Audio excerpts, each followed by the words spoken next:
नमस्कार दोस्तों, basic of stock market की सीरीज़ में की इस वीडियो में आपका बहुत बहुत स्वागत है। इस सीरीज़ में हम बात करने वाले हैं इन्वेस्टर्स के ऊपर और शेयर होल्डर्स के ऊपर। तो सबसे पहले हम लोगों को हमने ये देख लिया कि कंपनी कैसे इन्वेस्टर्स को बुलाती है, कंपनी कैसे अपने शेयर्स को देती है और कैसे देती है, क्या प्रोसीजर होता है, उस बारे में हम लोगों ने पिछली वीडियोज़ में बात कर लिया है। इस वीडियो में हम बात करेंगे कि अब कंपनी में इन्वेस्ट कौन कौन करता है। इन्वेस्टर होता है कंपनी, असल कंपनी अगर कोई बंदा पैसा लगाएगा, उसके बिहाफ पे अगर उसको शेयर्स मिल रहे हैं, अगर उसके बिहाफ पे कुछ राइट्स मिल रही हैं, ड्यूटीज़ मिल रही हैं, तो वो कौन लोग होते हैं जिनको ये राइट्स मिलते हैं जो against the investment they have made in the company.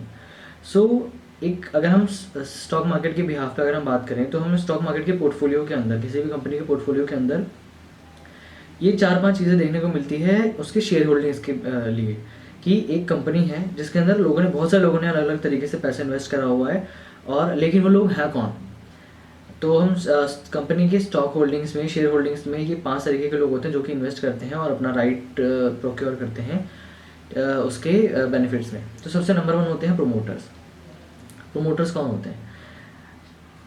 अब कंपनी किसी की होगी ऑब्वियसली, बेशक उसके पास परसेंटेज ऑफ शेयर्स चाहे कितने भी हों, लेकिन वो मालिक ही कहलाएगा ऑब्वियसली कंपनी का। तो these are promoters, these are main जो कंपनी के ओनर जो होते हैं,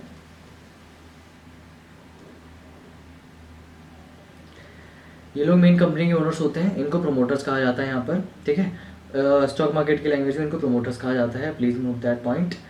सो जो मेन कंपनी के ओनर्स हो गए, जिनके पास जो मेन शेयर होल्डिंग है, सारे राइट्स हैं, डायरेक्टर्स जिनको कहते हैं, कंपनी के चेयरमैनशिप, जितनी भी चीज़ें हो गई, वो कंपनी के प्रोमोटर्स हो गई। तो सबसे पहला राइट तो प्रोमोटर्स का बनता है यहाँ पर, स्टॉक होल्डिंग्स का, शेयर होल्डिंग्स का सबसे पहला राइट इनका बनता है, चाहे वो कितना ही परसेंटेज शेयर्स हो, उनके पास कितना परसेंटेज शेयर है, ये आप हर कंपनी के ऊपर अभी मैं आपको दिखाऊंगा आगे कि कैसे कैसे परसेंटेज वो शेयर्स डिवाइड होते हैं। ठीक है, सेकेंडली आते हैं फॉरेन इंस्टीट्यूशंस। अब कोई बड़ी कंपनी है तो ऑब्वियस सी बात है कि फॉरेन इंस्टीट्यूशंस भी आएंगे उस कंपनी के अंदर इन्वेस्ट करने, तो कुछ percentage of shares in foreign institutions का भी होता है कंपनी के अंदर। फॉरेन इंस्टीट्यूशन जैसे बाहर की कंपनी के साथ इन्होंने कुछ एक वेंचर बनाया, या फिर कुछ भी एक इंस्टीट्यूशन ने इन्वेस्ट किया किसी भी तरीके से, इनडायरेक्ट वे से, डायरेक्ट वे से, किसी भी तरीके से अगर इन्वेस्ट किया है कंपनी के अंदर, तो उसका कुछ परसेंटेज ऑफ शेयर्स बनेंगे, उसके कुछ ड्यूटीज़ बनेंगे, उसके कुछ राइट्स बनेंगे। किसी भी बिहाफ पे, किसी कोई डील के तहत अगर ये फॉरेन इंस्टीट्यूशन ने अगर इन्वेस्ट किया कंपनी के अंदर, तो भी फॉरेन इंस्टीट्यूशन का एक राइट बन जाता है कंपनी के अंदर एक इन्वेस्टर का और शेयर होल्डिंग कैप्चर करने का। ठीक है, थर्ड आ जाते हैं डोमेस्टिक इंस्टीट्यूशन। डोमेस्टिक इंस्टीट्यूशन यानी कि विद इन इंडिया वाली जो कंपनीज हो गई, कंपनीज या फिर कोई भी इंस्टीट्यूशन हो गई, जो कि अगर कंपनी में इन्वेस्ट करती है किसी भी बेनिफिट के बिहाफ पे, चाहे वो कोई डील हो, जैसे कि फॉरेन इंस्टीट्यूशन के अंदर डील होती है, बस फॉरेन होता है कि इंडिया के बाहर होता है, and India outside and with in India. ठीक है, तो डोमेस्टिक में विद इन इंडिया जो इंस्टीट्यूशंस होते हैं, अगर वो कंपनी के अंदर इन्वेस्ट करती हैं तो उसको डोमेस्टिक इंस्टीट्यूशंस कहा जाता है। फोर्थ हमारे पास कौन इसके अंदर कंपनी के अंदर शेयर का हकदार होता है, दैट इज़ म्यूचुअल फंड। अब कंपनी, बिकॉज फाइनेंस कैपिटल्स को रेगुलेट करना एक कंपनी का मेन रोल होता है, बिकॉज आपको मैंने जैसा पिछली वीडियोस में बताया था कि कंपनी को चलाने के लिए पैसे की ज़रूरत बहुत लगती है, and so company mutual funds में भी अपना शेयर देती है। जैसे आपने म्यूचुअल फंड के ऊपर भी मैं एक सीरीज़ बनाऊंगा इसके बाद, तो आपको इजीली समझ आ जाएगा उसके बारे में। म्यूचुअल फंड के अंदर कंपनी अगर अपना शेयर होल्डिंग्स कुछ देती है ताकि म्यूचुअल फंड रेगुलेट कर सके, वो अपना खुद का म्यूचुअल फंड निकालते हैं वो लोग, तो उसके अंदर तो कुछ percentage of shares mutual funds के पास भी होते हैं। म्यूचुअल फंड को भी देती है वो कि हाँ भाई इतना परसेंट ऑफ फाइनेंस मुझे चाहिए, एंड ये percentage of shares mutual fund में आप पोर्टफोलियो बना के आप डाल सकते हो। And fifth and last, retail investors, जो मेन हम जिसके बारे में बात करने के लिए यहाँ बैठे हैं, जिसके बारे में हम ये वीडियो देख रहे हैं, they are retail investor. Retail investors हो गए मतलब कॉमन पीपल जो स्टॉक में इन्वेस्ट कर रहा है। सो हम लोग जैसे हम इन्वेस्ट कर रहे हैं स्टॉक में, इनके शेयर्स में, तो हम लोग कॉमन पीपल हो गए। सो कॉमन पीपल को in the language of stock market कहा जाता है रिटेल इन्वेस्टर्स। ठीक है, अब यहाँ पर एक चीज़ देखते हैं हम लोग। अब मैंने यहाँ पर एक स्क्रीनशॉट डाला हुआ है शेयर होल्डिंग पैटर्न का। अगर आप यहाँ पर देखेंगे, मैंने जैसे कि लिस्ट में बताया था पिछला, foreign institution, retail and others, promoters, mutual fund and other domestic institutions. अब यहाँ पर समझिए, यहाँ पर फॉरेन इंस्टीट्यूशन के पास ये कंपनी का मैंने स्क्रीनशॉट उठाया हुआ है, आपको मैं कंपनी के नाम शायद छोड़ो, कंपनी के नाम से क्या करना है आपको। आप फॉरेन इंस्टीट्यूशन का ये सब शेयर होल्डिंग्स देखोगे कैसे आपको पोर्टफोलियो के अंदर नजर आता है। सो फॉरेन इंस्टीट्यूशन के पास यहाँ पर 37.30% शेयर है। रिटेल इन्वेस्टर्स यानी कि कॉमन पीपल ने इसके अंदर 20% शेयर, जो 20% है वो कॉमन पीपल के अंदर डिस्ट्रीब्यूटेड है। प्रोमोटर्स के पास यहाँ पर लगभग 19.47% है, यानी कि प्रोमोटर्स के पास 20% के लगभग यहाँ पर शेयर है उनके पास, उनका राइट है शेयर होल्डिंग्स में। 13.86% म्यूचुअल फंड के पास है एंड अदर डोमेस्टिक इंस्टीट्यूशन में 9.26% है। तो ये इस तरीके का डिस्ट्रीब्यूशन होता है एक कंपनी के अंदर फाइनेंस का। सारी हम लोग सोचते हैं कि मालिक के पास ही सारा 100% शेयर जा रहा होगा, ऐसा नहीं होता। तो यहाँ पर जो डिस्ट्रीब्यूशन होता है वो इस प्रकार होता है। अब यहाँ पर एक नोट करने वाली पॉइंट ये है कि यहाँ पर आप डेट्स देख रहे होंगे, मार्च 2021, जून 2021, सितंबर 2021, दिसंबर 2021। These are quarterly results. Quarterly भी हम इसका देख सकते हैं, ईयरली भी देख सकते हैं कि यहाँ पर ये ना कम ज़्यादा होता रहता है। अब यहाँ पर मैं आपको जब मैं एक वीडियो बनाऊंगा पूरी इसकी, एक how to buy and sell की पूरी वीडियो बनाऊंगा मैं आपको इधर खरीदते हुए, उससे मैं कैप्चर करके दिखाऊंगा कि कैसे कैसे चेंज होता है। सो यहाँ पर जैसे दिसंबर 21 में हो सकता है कि इसकी परसेंटेज में कुछ बढ़ावट हुई हो, सॉरी ये क्या शायर बना रहा हूँ मैं, और इसके में कुछ गिरावट हुई हो, इसके में कुछ गिरावट हुई हो, इसमें बढ़ावट हुई हो। सो ये फ्लक्चुएशन चलती रहती है बेस्ड ऑन डील्स एंड जो कंपनी की इंटरनल जो डीलिंग्स होती है उसके बिहाफ पे ये सब चीज़ें चेंज होती रहती है। तो ये आप समझ गए कि कैसा यहाँ पर आपको शेयर होल्डिंग के पोर्टफोलियो में आपको दिखाई देगा। अब यहाँ पर जैसे मैंने आपको बताया कि हम लोग जो हैं as a retail investors trade करते हैं उसके अंदर स्टॉक मार्केट के अंदर। तो रिटेल इन्वेस्टर्स यानी कि हम लोग हो गए कॉमन पीपल। एक मिनट, ये दिख नहीं रहा है शायद से, so I should choose a red. तो रिटेल इन्वेस्टर्स हम लोग हैं यहाँ पर कंपनी के अंदर, जो कॉमन पीपल होते हैं, ठीक है, हम लोग जो इन्वेस्ट करते हैं। अब यहाँ पर पॉइंट नोट करने वाली बात ये होगी कि कंपनी, अब जैसे मैंने बाकी जो पॉइंट्स बताए थे, फॉरेन इंस्टीट्यूशंस हो गए, आपका डोमेस्टिक इंस्टीट्यूशंस हो गए, म्यूचुअल फंड्स हो गए, इन सब के अंदर, इन सब के बीच और कंपनी के बीच एक डायरेक्ट डीलिंग होती है। किसी न किसी बिहाफ पे ये कंपनी शेयर लेते हैं and on the return of money, सारा पैसे का खेल है, तो पैसा देते हैं और इनके बिहाफ पे कंपनी इनको कुछ देती है ना, शेयर्स देती है। तो इनके बीच में तो डायरेक्ट डील होती है। लेकिन रिटेल इन्वेस्टर एंड कंपनी यानी कि कॉमन पीपल और कंपनी के बीच में डायरेक्ट डील नहीं होती। इसकी डील कौन कराता है? Stock exchange. जैसे कि मैंने आपको बताया था कि बाइंग एंड सेलिंग की पूरी जिम्मेदारी होती है स्टॉक एक्सचेंज की। रिटेलर तो ये जानता है कि वो कौन सी कंपनी का शेयर खरीद रहा है, लेकिन कंपनी ये नहीं जानती कि उसके शेयर को खरीद कौन रहा है।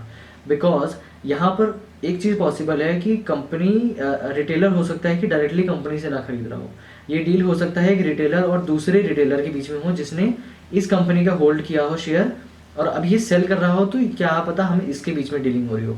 लेकिन क्योंकि हमें दूसरी पार्टी का पता ही नहीं होता कि हम किससे खरीद रहे हैं, किससे बेच रहे हैं, तो ये सारी बातें गुप्त रखी जाती हैं स्टॉक एक्सचेंज के द्वारा। तो हमको ये चीज़ें पता होती नहीं है। तो यहाँ पर पॉइंट नोट करने वाली बात ये थी कि हमारे बीच में, कंपनी के बीच में, हम लोगों के बीच में कोई डील होती नहीं है। ये डील एक तरीके से हमें पूरे ऑन पेपर सारा काम होता है, सब फॉर्मेलिटीज़ के साथ होता है, बट हमें ये नहीं पता होता कि हम जो शेयर सेल कर रहे हैं या फिर बाय कर रहे हैं वो जा किसके पास रहा है। ये डीलिंग हमारे बीच नहीं होती। ये डीलिंग हमारे बिहाफ पे स्टॉक एक्सचेंज करता है। यानी कि हमारे कॉन्ट्रैक्ट नोट में स्टॉक एक्सचेंज का मेंशन होगा। ये मेंशन नहीं होगा कि मेरा शेयर जो मैंने सेल किया वो कौन सी आईडी के बायर के पास गया। That we can not fetch. हमको ये राइट नहीं है कि हम ये जान सकते हैं कि ये किसके पास गया, किसके पास नहीं। तो ये यहाँ पर मेन पॉइंट होता है, कॉमन पॉइंट जानने के लिए। तो आप हम लोग जो शेयर मार्केट में इन्वेस्ट करते हैं, हम लोग जो खरीदते हैं, हम लोगों के पास तो पोर्टल बने हुए हैं आजकल, बहुत इजी हो गया शेयर खरीदना। पहले ब्रोकर्स वगैरह होते थे जिनकी बीच में डील होती थी, वो लोग अपना मैनेज करते थे कैसे भी। सो आज तो हमारे पास बहुत ईजी हो गया, हम लोग जाते हैं सीधा, हम लोग पुट ऑन एक ऑर्डर लगाते हैं और वो सेल हो जाता है या फिर बाय हो जाता है। ठीक है, तो एक छोटी सी ऑर्डर की देर होती है ऑर्डर लगाने की। तो मैं बाय एंड सेलिंग की मैं एक वीडियो बनाऊंगा, उसके अंदर आपको मैं बताऊंगा ये सब कैसे हम खरीद सकते हैं, कैसे हम बेच सकते हैं। तो बस यहाँ पर एक ही मेन पॉइंट ये था कि ये बताने के लिए था दैट हम लोगों को नहीं पता होता कि हम कहाँ से बाय कर रहे हैं, कहाँ से खरीद रहे हैं, बट हमको ये पता होता है कि हम कौन सी कंपनी का शेयर बाय कर रहे हैं। सो रिटेल इन्वेस्टर्स के अंदर ये एक सबसे बड़ी वो है, मतलब बैरियर्स क्रिएट करे हुए हैं। ऑब्वियसली करने पड़ता है because lakhs of traders daily invest in company, लाखों लोग एक साथ आप डीलिंग कर रहे होंगे। अब एक एक शेयर के लिए कंपनी तो खुद उठ के आएगी नहीं कि हाँ भाई आ जाओ हमारे साथ कॉन्ट्रैक्ट बनाओ या फिर आओ अपना शेयर सर्टिफिकेट हमसे ले लो। So that is not possible for them. तो ये काम हमारा स्टॉक एक्सचेंज करता है सारा काम, ठीक है। अब यहाँ पर कुछ कॉमन पॉइंट्स मैं आपको बताने वाला हूँ। हम लोग शेयर को खरीद और बेच कैसे सकते हैं, जैसा कि मैंने आपको पीछे समझा ही चुका हूँ। इसको एलैबोरेट करके मैं आपको इसकी प्रॉपर एक वीडियो में बताऊँगा, जब मैं बाइंग एंड सेलिंग की वीडियो बनाऊँगा स्क्रीन रिकॉर्डिंग करके आपको लाइव दिखाऊंगा कि कैसे आप बाई कर सकते हैं, कैसे सेल कर सकते हैं, कैसे आप ऑर्डर लगाते हैं, ठीक है। तो अभी पहले क्या होता था ना, बाइंग एंड सेलिंग में क्या सिस्टम चलता था पहले, जैसे मैंने आपको भी बताया कि अभी तो सारा काम स्टॉक एक्सचेंज कर रहा है। पहले क्या होता था, कंपनी जब अपने शेयर सेल करती थी तो वो उसके रिटर्न में पहले अब तो हमको कॉन्ट्रैक्ट नोट्स मिलते हैं, शेयर हमको लाइव हमको देखने को मिलते हैं अपने डीमेट अकाउंट्स में। पहले फिजिकल शेयर सर्टिफिकेट्स मिलते थे, फिजिकल सर्टिफिकेट मिलता था बकायदा कंपनी के द्वारा, दैट इनकम इस बंदे ने हमारी कंपनी में इतना इतना अमाउंट इन्वेस्ट किया है एंड इसके बिहाफ पे इसको इतना % ऑफ शेयर दिया जा रहा है। ये पहले कॉन्ट्रैक्ट नोट बनते थे एंड ये फिजिकली आपको दिया जाता था कि दैट ये आप लो एंड आज से आप हमारे इन्वेस्टर हो गए। But due to some frauds in India, frauds के द्वारा भी और ऑब्वियसली डिजिटलाइजेशन हो रहा है तो कुछ ना कुछ चेंजेस आने ज़रूरी हैं। ये सारा सिस्टम कर दिया है डिजिटलाइजेशन, जिसको हम अब इस प्रोसेस को हम डिजिटलाइजेशन को कर देते हैं डीमेटेरियलाइजेशन। स्पेलिंग वगैरह आप देख लेना, मैं बहुत जल्दीबाजी में लिख रहा हूँ और नोट पैड के ऊपर, सो थोड़ा सा स्पेलिंग राइटिंग भी अच्छी नहीं आती। सो डीमेटेरियलाइजेशन का मतलब होगा डी, मतलब ये जो मटेरियल हमको मिलता था इसको अब डिसकंटिन्यू कर दिया गया और ये सारे शेयर्स को रख दिया गया अब डीमेट अकाउंट में। ये हुआ था सिस्टम। लेकिन अब यहाँ पर मेन बात करने वाला पॉइंट ये है कि जो कंपनी स्टॉक एक्सचेंज में लिस्टेड है उसको ये कंपलसरी है करना। अदरवाइज जो कंपनी स्टॉक एक्सचेंज में लिस्टेड नहीं है वो अभी भी ये प्रैक्टिसेस, जी हाँ अभी भी प्रैक्टिसेस को कर रहे हैं कि वो इसके बिहाफ पे आपको फिजिकल सर्टिफिकेट्स देते हैं। जो एक्सचेंज में स्टॉक एक्सचेंज में अभी तो सारा काम स्टॉक एक्सचेंज संभाल रही है, सारा buying and selling stock exchange digitally संभाल रही है। लेकिन अभी भी बहुत सारी कंपनी जो स्टॉक एक्सचेंज में लिस्टेड नहीं हैं, बहुत नामी कंपनीज भी हैं, अभी मैं नाम आपको बताऊंगा नहीं, तो वो अभी भी कर रहे हैं एंड फिजिकली सर्टिफिकेट्स देते हैं दैट आप इतना पैसा दिया आपने, आपका इतना % शेयर आपका हो गया, ऐसा। मार्केट अब ये स्टॉक मार्केट है, अब जो सब्जी मंडी लगती है तो उसके खुलने का और बंद होने का टाइम भी होता है। तो मार्केट खुलती है सुबह 9:15 पे और बंद होती है 3:30 बजे। ये तो नॉर्मल टाइम है हम लोग रिटेल इन्वेस्टर्स के लिए और नॉर्मल इन्वेस्टर्स के लिए। उसके बाद भी ट्रेडिंग सेशन होता है जो कि ब्रोकर्स वगैरह का होता है एंड वो उनकी खुद की डीलिंग्स होती है। ये 5 बजे तक सेशन चलता है। सो ये इसके ऊपर हमें ध्यान नहीं देना, हमें ध्यान देना है इसके ऊपर। तो हमारा जो मेन मार्केट सेशन होता है वो 9:15 से चालू होता है और 3:30 बजे से चलता है। अब यहाँ पर एक पॉइंट नोट करने वाली बात ये है कि ये मार्केट प्री मार्केट सेशन 9 बजे से दिखाना शुरू कर देता है। फ्लक्चुएशन, हैवी फ्लक्चुएशंस का हमें अंदाजा लग जाता है कि मार्केट ऊपर जाने वाली है या नीचे जाने वाली है। वो आप देख सकते हैं स्टॉक मार्केट, जब भी आप ये मैं आप लाइव सेशन दिखाऊंगा आपको तो मैं आपको बताऊंगा, ठीक है। अब यहाँ पर आपने कोई शेयर खरीद लिया, आप ये समझ के शेयर आपने खरीदा, अब वो आपको मिलेगा कैसे? या आपको एक टाइम होता है, टाइम लिमिट बनाई गई है T+1 डे की। टी मतलब जिस दिन आपने ट्रेड किया है, ट्रेडिंग डे प्लस 1 दिन एक्स्ट्रा ये आपको लेके चलते हैं कि इतने दिन में जो इस कंपनी का आपने शेयर बाय किया है, ठीक है, वो आपके डीमेट अकाउंट में आ जाएगा, डीमेट अकाउंट में, ठीक है। ये आपको अलॉट हो जाएगा, मतलब जिस प्राइस पे भी आपने उसको परचेज किया है। तो T+1 डे एक ट्रेडिंग प्लस 1 डे आपका। पहले ही T+2 डेज, 6 डेज भी होते थे, 5 डेज भी होते थे। पहले तो ब्रोकर्स का काम होता था, फिजिकली काम होता था, इसलिए इतना था। अब तो सब एकदम नॉर्मल हो गया है, तो कोई टेंशन नहीं है। सो ये कुछ इंपॉर्टेंट टॉपिक्स है जो मैंने लास्ट में आपको समझाए। अब इसकी बाइंग एंड सेलिंग की वीडियो बनाऊंगा तो मैं आपको और इसको एलोबरेट करके समझाऊंगा ढंग से। So thank you so much for watching this video. So आशा करता हूँ आपको इस चीज़ समझ आई होंगी। कोई भी क्वेरी हो आपकी तो आप प्लीज़ कमेंट सेक्शन में लिख सकते हैं। इस सीरीज़ को इसकी सीरीज थी 4-5 वीडियोज़ में और बनाऊंगा, और उसके 2-3 वीडियोज़ और बनाऊंगा मैक्सिमम। उसके बाद मैं रेगुलर वीडियोज़ बनाऊंगा, उससे आपको अंदाजा लगता जाएगा कि कैसे आपको बाइंग एंड सेलिंग करनी है। सो thank you so much for watching this video. Thank you so much, have a nice day.